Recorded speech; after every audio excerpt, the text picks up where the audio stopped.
اب اس کی مثال کیا ہے؟ اس کی مثال آپ یہاں پہ دیکھ سکتے ہیں، اس جگہ پہ یہ جو زا بنا ہوا ہے، تو یہاں پہ آپ کے لیے بہتر ہے کہ آپ یہاں پر نہ ٹھہریں بلکہ ملا کر پڑھیں۔ اب اس کے بعد جو علامت ہے وہ ہے صاد، تو یہ صاد ہے، اور صاد کو وقف مرخص بھی کہتے ہیں، وقف مرخص بھی کہا جاتا ہے۔ تو یہاں پر ملا کر پڑھنا چاہیے، اگر بوقت ضرورت ٹھہر جائے تو جائز ہے، یعنی ملا کر پڑھنا بہتر ہے، لیکن اگر کسی موقع پر ٹھہر گئے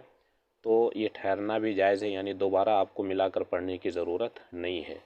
اب صاد کی مثال کیا ہو سکتی ہے؟ صاد کی مثال آپ یہاں پر دیکھیں،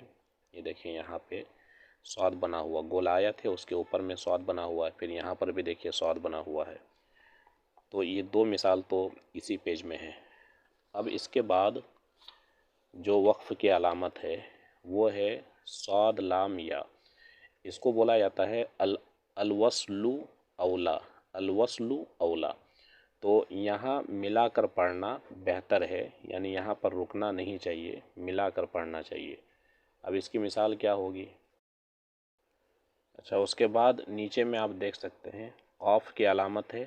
اس کو کہا جاتا ہے قیل علیہ الوقف، یہاں ٹھہرنا نہیں چاہیے، یعنی یہاں پر ملا کر پڑھنا چاہیے۔ اور صاد لام یا جس کو الوصل اولا بھی کہتے ہیں، تو یہاں ملا کر پڑھنا بہتر ہے۔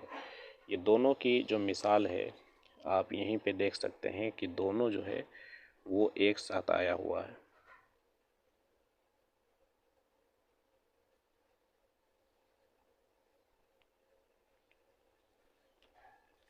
یہاں دیکھیے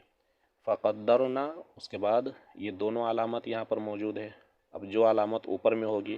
اس کو مانا جاتا ہے، تو خیر اسی طرح سے قاف کی بھی مثال آپ کو کہیں نہ کہیں مل ہی جائے گی، یعنی الگ الگ بھی مثال مل جاتی ہے۔ اس کے بعد صل ہے، صل کو کہا جاتا ہے قد یوصل، تو یہاں کبھی ٹھہرا جاتا ہے اور کبھی نہیں، البتہ ٹھہرنا بہتر ہے۔ تو جتنی مثالیں ہم آپ کو دکھا رہے ہیں اسی طرح سے آیت کے اوپر یا آیت کے بیچ میں صل بھی لکھا ہوا مل جائے گا، تو آپ سمجھ جائیے کہ اس جگہ پہ ٹھہرنا بہتر ہے، ٹھہرا جاتا ہے، اور کبھی نہیں ٹھہرا گیا تو وہ بھی ہو سکتا ہے کہ اگر آپ کبھی نہ بھی ٹھہرے، البتہ ٹھہر لینا بہتر ہے اس جگہ پہ قد یوصل، جس کو ہم صل بھی کہتے ہیں۔ اب یہاں پہ دیکھیے سین اور سکتہ، سین یا سکتہ اور وقفہ، ان دونوں کو ایک بار پہلے پڑھ لیتے ہیں۔ یہاں کسی قدر ٹھہرنا چاہیے لیکن سانس نہ ٹوٹے، اور وقفہ میں کیا ہے؟ یہ لمبے سکتے کی علامت ہے، یہاں سکتے کی نسبت زیادہ ٹھہرے، مطلب یہ ہے کہ سین اور سکتہ میں آپ کو ٹھہرنا ہے لیکن آپ کی سانس نہیں ٹوٹنی چاہیے۔ اسی طرح سے وقفہ میں بھی آپ کو ٹھہرنا ہے لیکن یہاں پر بھی سانس نہیں ٹوٹنی چاہیے، لیکن دونوں میں فرق یہ ہے کہ وقفہ میں زیادہ دیر ٹھہرنا ہے اور سکتہ میں اس کے مقابلے میں کم ٹھہریں گے۔ اب اس کی مثال کیا ہو سکتی ہے وہ دکھا دیتے ہیں۔ تو یہاں پہ آپ دیکھ سکتے ہیں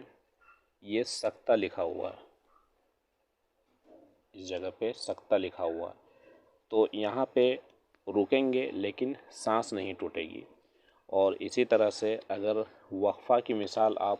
دیکھیں تو تیسرا پارہ میں جو جہاں پہ سورہ بقرہ کے آخر ہے، آخری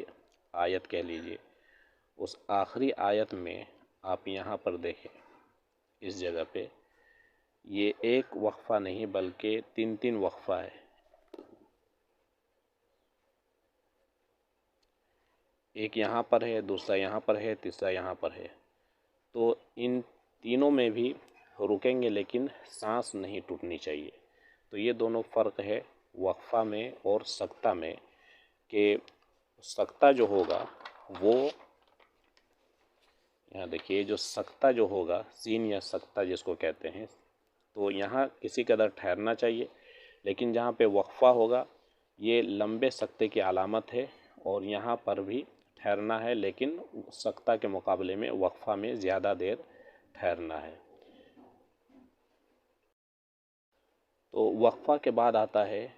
یہ 3 ڈاٹ بنے ہوتے ہیں، تو یہ 3 ڈاٹ جب بھی آئیں گے تو یہ دونوں ایک ساتھ ہی آتے ہیں، اس کو معانقہ کہا جاتا ہے، معانقہ۔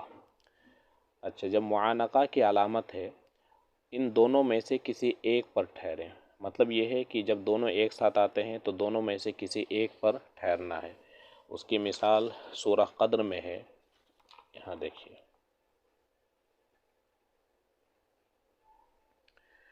یہ سورہ قدر ہے اور یہاں پہ ایک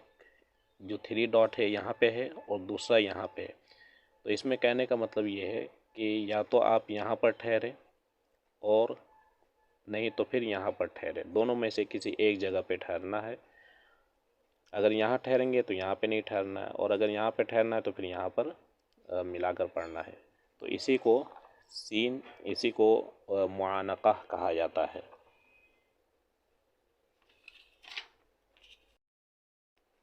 اس کے بعد ہے کاف، تو یہ جو کاف ہے اس کاف میں وقف کی علامت جو پہلے گزری ہے اسی کا بھی وہی حکم ہوگا، مطلب یہ ہے کہ یہ کاف آپ کو جب بھی نظر آئے تو سمجھ لیجئے کہ اس کا حکم وہی لگے گا جو اس سے پہلے والے پہ حکم لگا ہے، یعنی اگر جیم ہے، طا ہے، صاد ہے، تو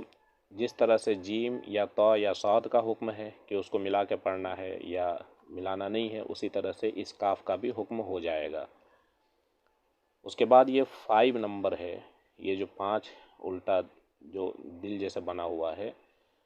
تو اس کے تعلق سے کہا جاتا ہے کہ کوفیوں کے علاوہ دیگر قراء جو ہے، یعنی دیگر قرآن پاک کی اچھی طریقے سے تلاوت کرنے والے، پڑھنے والے ہیں، تو ان کے نزدیک یہاں آیت ہوتی ہے، اگر کوئی یہاں وقف کرے تو لوٹانے کی ضرورت نہیں ہے، یعنی ان کے نزدیک یہ آیت مانی جاتی ہے، تو لہٰذا اگر یہاں پہ وقف ہوتا ہے، رکتے ہیں، تو اس کو دوبارہ ریپیٹ کرنے کی ضرورت نہیں ہے، بلکہ اس کو ایک آیت سمجھ لی جائے گی۔ اس کے بعد آگے ہے وقف النبی صلی اللہ علیہ وسلم، اور ہے وقف منزل، اور